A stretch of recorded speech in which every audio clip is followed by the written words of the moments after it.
Africans killing Africans. What really is the problem? And also, Ihedio had threatened to raid Okorocha's house. Is this a witch hunt or is this a ploy to win the feud? Well, this is Plus Politics, and I am Maryann Okon.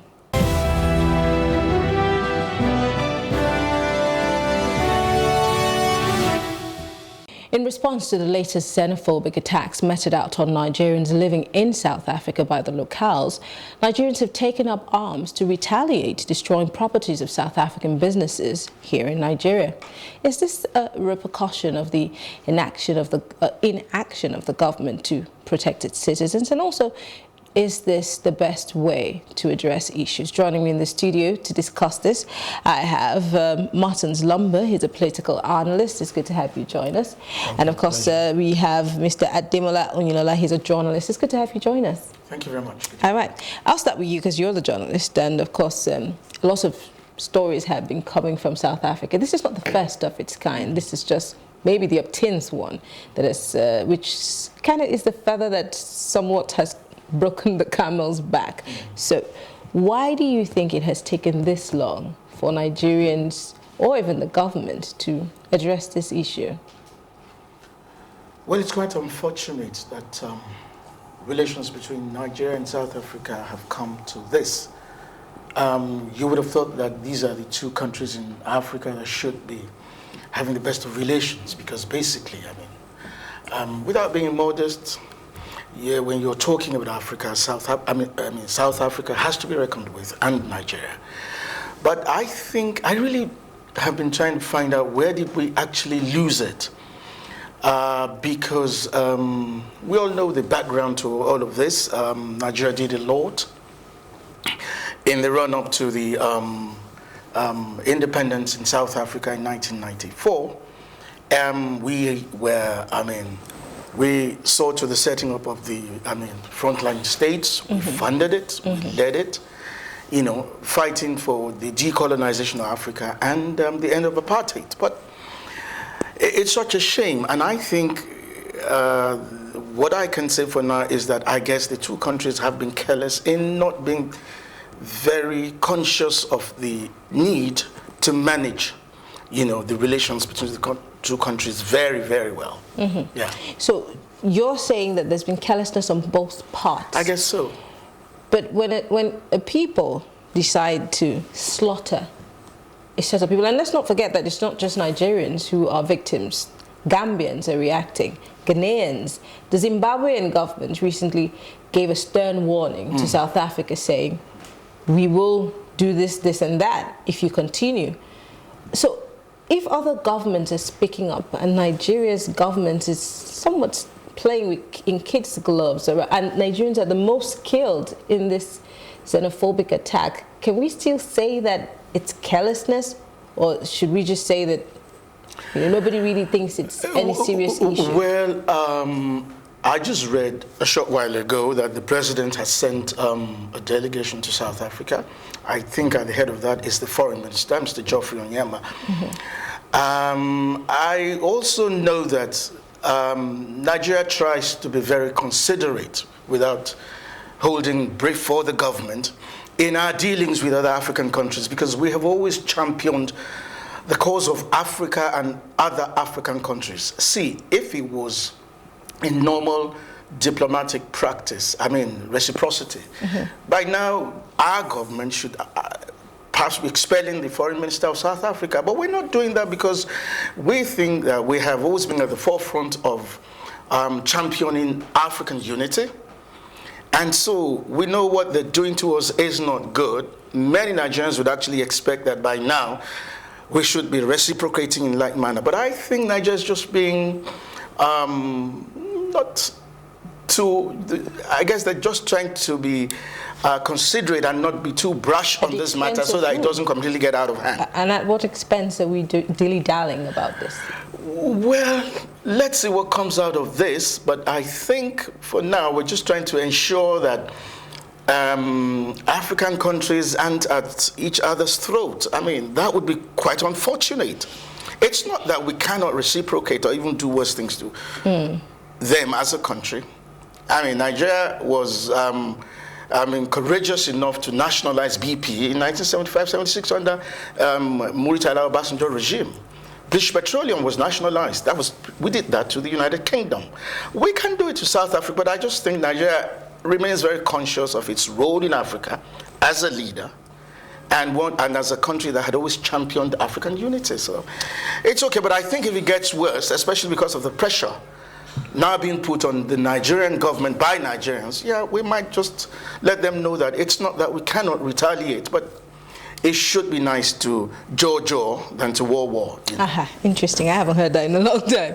But Mr. Lumba, the Vice President said it is sad, the situation is sad, and all we hear is sad.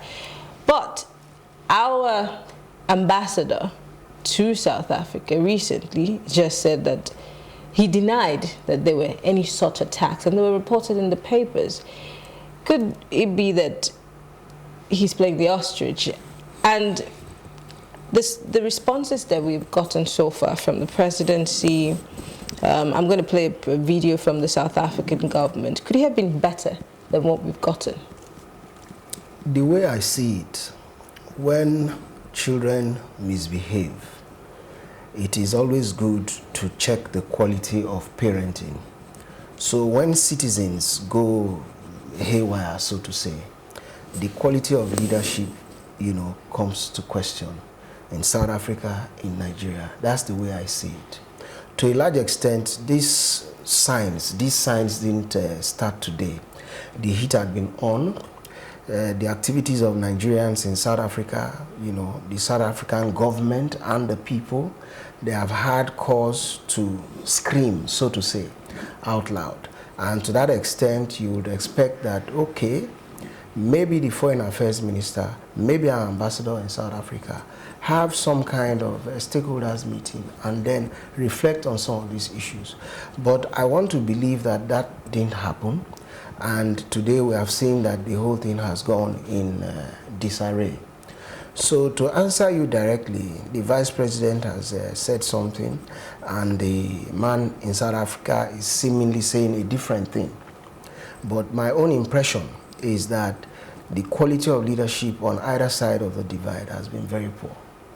That's the way I understand it. Interesting, and it ties to what he said, that there's just been, it's like nobody really wants to hit the nail on the head. Let's go to the Vice President, or rather the President of South Africa, Cyril Ramaphosas' message on this situation. Let's see if we can read his body language and analyze that message. Let's take a look. Now, I'd like to condemn the violence that has been spreading around a number of provinces in our country in the strongest terms. The attacks on people who run businesses from foreign nationals is something that's totally unacceptable. It's something that we cannot allow to happen in South Africa, where people who are running their own businesses are attacked and their businesses are destroyed through looting and being firebombed, something that is completely against the ethos that we as South Africans espouse. And there can be no justification whatsoever about what people are having a grievance over, that they should go out and attack people from other countries. Because when they do so here, they should also know that fellow South Africans will be attacked in other countries. We are a country that is completely committed against xenophobia. We do not allow and cannot tolerate the attacks on people from other African countries, and indeed from other countries completely.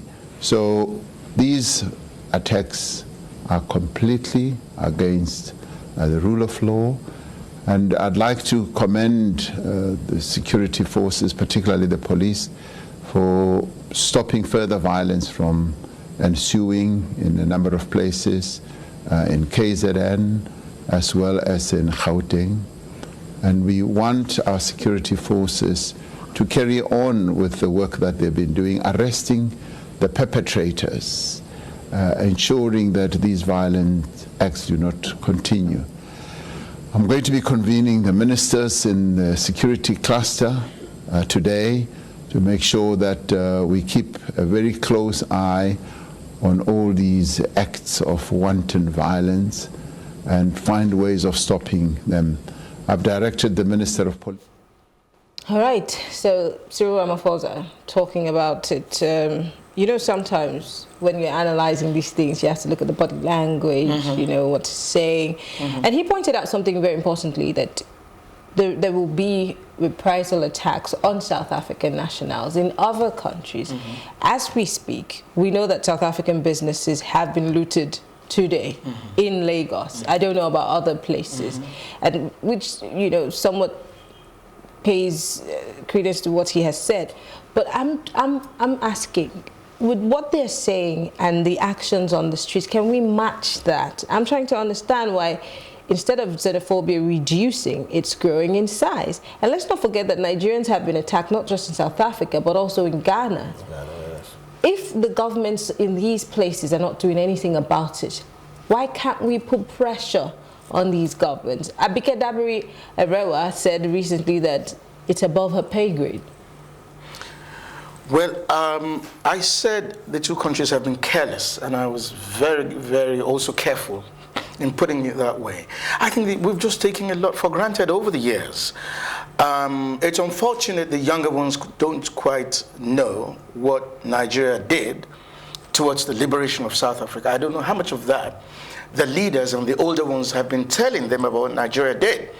If I may digress a little, 1994, I was doing the coverage of the elections in South Africa. It was my first time there.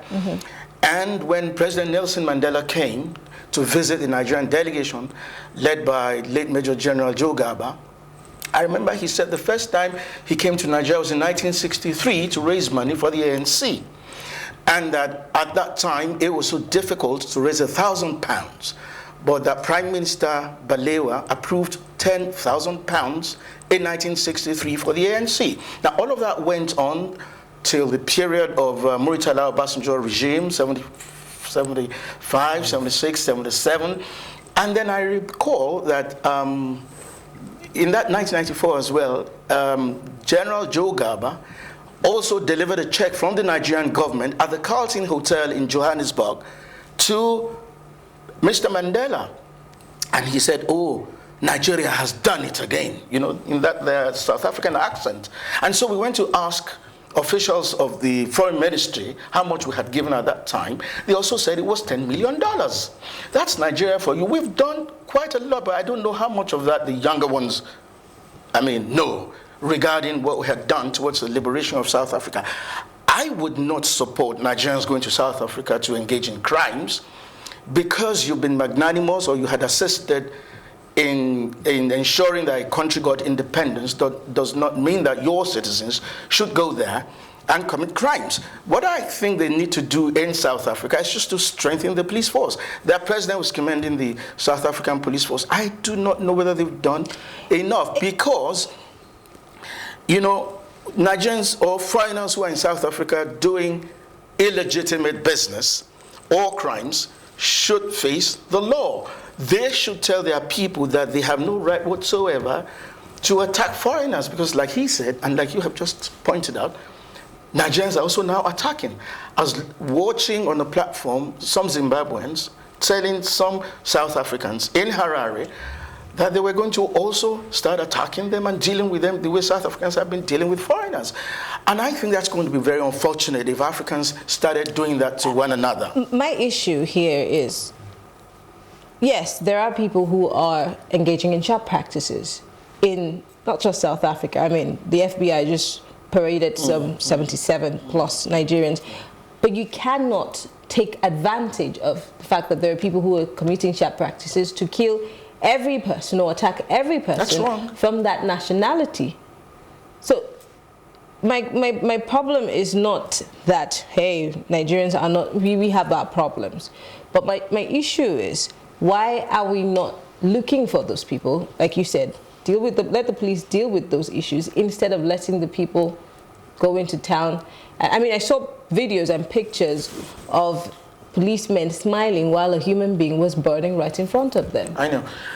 As a matter of fact, I think, well, if I said I wanted to judge the more belligerent party, I think it would be South Africans and even some top officials of state. I was listening to a deputy minister who was saying that we're not going to surrender our country to foreigners. No, nobody's asking them to surrender their country to foreigners. So have we surrendered Nigeria, the critical segments of our business, to South Africans, where they're doing very well? You have quite a number of South African businesses in Nigeria making a lot of money. So if we were to look at it that way, would it be that we have also submitted? You have Eskom, it's a big player in the energy, power sector. You've got GSTV, you've got all of them. Don't let me give them free adverts, but they're all there doing business. Nigerians are not saying they should leave Africa. They should leave Nigeria. We're only just saying that, look, if you're in a country doing legitimate business, you should be allowed to do so, especially at a time that we know that African countries aren't trading very well. Yes, we just signed on to AfCFTA, yes. Martins, there's statistics that I got my hands on yesterday about 1,760 Nigerians have died in less than a month. If we calculate that and divide it by 1 week, that's 7 days, 208, I guess, die every week in Nigeria, either by banditry, to Boko Haram, kidnapping, name it. If we are having so many deaths within Nigeria, and we're also being killed outside Nigeria, my question is, does this show that we value the lives of the average Nigerian, especially our leaders, in terms of security, protection? Let's leave the issue of South Africa on aside. Let's talk about Nigerians who live in Nigeria, who are supposed to be protected by the leaders who took an oath to do so. How much more the ones who are outside? Good question. I said, the first time that for me, the quality of leadership, big question. Now, the way it is in Nigeria, for those of us who want to say the things the way they are, we want to give practical instances, the reality that we face. I will not mince words. The kind of leadership that we have in Nigeria today does not command respect, and that is what we are paying for within Nigeria and outside. How do you mean Nigeria. It does not command respect? That office supposedly commands respect. The reason when a child is going to school with all the confidence is because, for instance, he is sure that the father or the mother or both parents have the capacity to provide for him or her, to protect him or her. Once that is lacking, you discover that that child is going to have some form of psychological defeatist attitude. It will just show. And that is what we are experiencing in Nigeria. For those of us Nigerians who want to continue to use cosmetic means to paint the picture, for goodness sake, look at the issue of minimum wage. Till today, most of all of these troubles you see, they originate from economic disadvantages. When you talk about economic meltdown, for instance, the African continent is replete with poverty. And today, Nigeria is the world capital. The reason why Nigerians are outside of Nigeria, South Africa inclusive, is because within Nigeria, they can't find green pastures. Now, they are bringing all of their talents to some other environment where they can excel, and once the results begin to show, the citizens there become maybe envious, become maybe, if you like, they compare and contrast and say that no, these Nigerians are doing everything and we are disadvantaged. Don't forget that when we talked about Ghana must go, it was a similar scenario. So for me, what we're doing internally does not command respect externally. And to that extent, how are you going to say to a man, for instance, that look, give me a bowl of soup, when in your own house you cannot even feed your children? It's a big problem. Now, let's also not forget the fact that There have been several deaths before this one. Students have been killed. I'm wondering what those students must have done, because, you know, they keep saying, oh, we're fraudsters, we've done this, we're smugglers. An insurance boss was recently killed in her hotel room when she went for a conference. As we speak, that matter is still pending. We've just paid some lip service to it, but it's died down and it's been overtaken by events. Why do we not have a follow-through attitude when it comes to investigating these kind of deaths and making sure that we see to it that that particular issue is resolved one way or the other, instead of just glossing over them, because it seems to be the issue with us as a country? Well, there's a sense in which I agree absolutely with what he said a short while ago, that back home, we're lax in certain regards, because there are those who say your domestic policy is an extension of your foreign policy. And it's also about perception and what other countries think and feel about Nigeria. I imagine it was in the time of Obasanjo and Muritala of 75, 76, 77. I'm yet to see an African country that would literally poke its fingers in the face of Nigeria like that. Because after seeing what we did to British Petroleum, Britain was our colonial master, and when we thought, you know, they were not straight with us, we nationalized British Petroleum and it became African Petroleum. We did. The national assets. I mean, it became national. So if African countries know that, look, a particular regime would not brook some of these kind of things, there's a way they would keep their own people in check. Even if some Nigerians have been engaged in criminal activities in their countries. For goodness sake, this is not the way to go about it. I think I'm a bit, what's the word now? You know, the issue of African unity, I had always been very passionate about it. And so I don't think Africans should be doing things that would make the white man laugh at us at the end of the day. Look at Africans, look at what they're doing to themselves. I think, because this is not the best way to go about all of this, but at the same time, we must demonstrate our resolve not to accept this kind of thing again. Because at the end of the day, but how are we demonstrating it? It's not even. Yes, that's it's why not even in the way that we respond. It's not even in the way that we push. We don't even do anything. We just, you know. That's why I said, yes, there's a sense in which I agree with him that perhaps we're not doing enough. But I'm not a government spokesperson. But over the years, I have come to understand the attitude of Nigeria to African matters.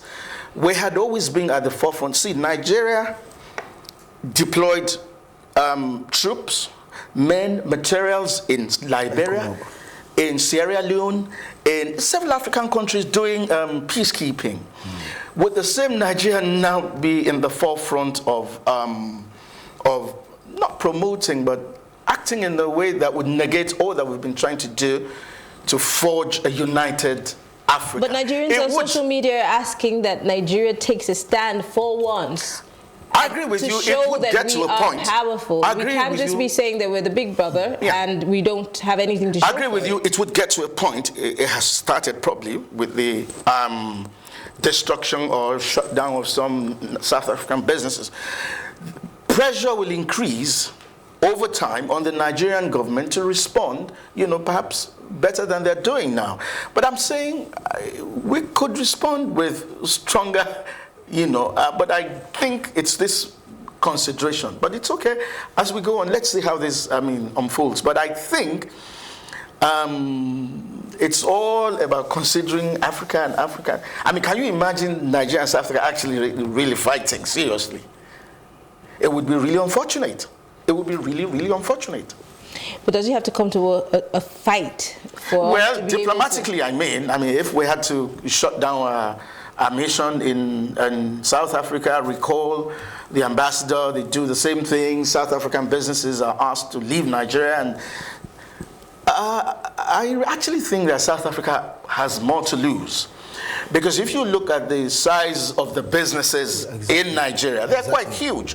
You've got, like I said, I don't want to be mentioning that. You've got Eskom, you've got DSTV, you've got very big ones, Shoprite. The businesses owned by Nigeria Nigerians are small ones. I can't think of any big Nigerian company that's basically really, kind of stuff. playing big in South Africa. But they have big ones here. So I thought they should have been a lot more mindful of the way they deal with Nigeria and Nigerians. That's why I said they've been careless a bit. Yes, it would appear that we have been careless, but I think ours is more of consideration. You talked about being big brother. That has always been the consideration. In my coverage of Nigerian governments and their activities, especially when it comes to external relations, especially in Africa, because if it was possible to monetarily put a figure on what Nigeria has spent trying to do peacekeeping, unite African countries, struggle for independence of other African countries after we had become independence, whether it's Angola, Zimbabwe, in the days of MPLA, Augustino Neto, all of them, Nigeria kept spending a lot of money. So I see them as being a little reluctant in applying, the big stick. But it might get there because increasingly Nigerians are becoming impatient. Okay, Mr. Lombard, just quickly, my last question. The underlining reason why we're having these problems is our public image. Beyond that, the picture that we've painted to the world. I think there is something Can we deal with that in order for us to avoid more of these kinds of attacks on us? Certainly, but there is something we need to look at here, and that's why I say sometimes when we engage all of these issues, let us be honest enough, practical enough about the reality on ground. Rene Omokri, he said something which may look like, why is he saying this? But again, he said the other time a Nigerian lady had an issue, in Saudi Arabia, I want to believe. And the response time was lightning. For drug peddling, I think. It was like lightning speed. Now, he says, in this particular case, we have people who are the indigenous people of Biafra, more or less, that could be responsible for the lax attitude from government. But there are also Yorubas in South Africa. There are people from other parts of Nigeria in South Africa. You know how these things play out in Nigeria, which is why I say if we want to be honest, if we want to be sincere, we must tackle all of these issues holistically. The religious divide is there. When things like this prop up, you begin to see some kind of foot dragging. But essentially, Nigeria can stamp its foot down. Like he was saying, let us assume that it was an Obasanjo that was president, or maybe a Murtala that was president, for instance. Chances are the attitude of the South Africans would have been different. That is how these things work. That's how these things play out. Once they see that it will appear that, this person is, he doesn't seem to know the enormous responsibility that he has. Okay, we will show him. For me, Nigeria doesn't need to retaliate anything, because if we retaliate, get my point, chances are we will be at the losing end. Apart from the size of their businesses in communications, energy, banking, and all of that, the truth is Nigerians are employed in all of those organizations in their numbers. If anything happens in this kind of economy that we are not even sure whether it is K-leg that we're dealing with or if it is Z-leg, we need to be careful. I think that the basic thing now, bring these issues to the forefront with the South African government, engage them, talk to our Nigerian people that are over there, and let's see how we can, diplomatically solve the problem. We don't need to retaliate in any economic fashion. It's uncalled for. Okay, well, I want to thank you very much, Parsons Lumba, a political analyst, and Ademola Oyinlola, journalist. Thank you, gentlemen, for your fine analysis. Well, we'll take a short break, and when we come back, there's a feud going on in Imo State. You want to know about it? After the break.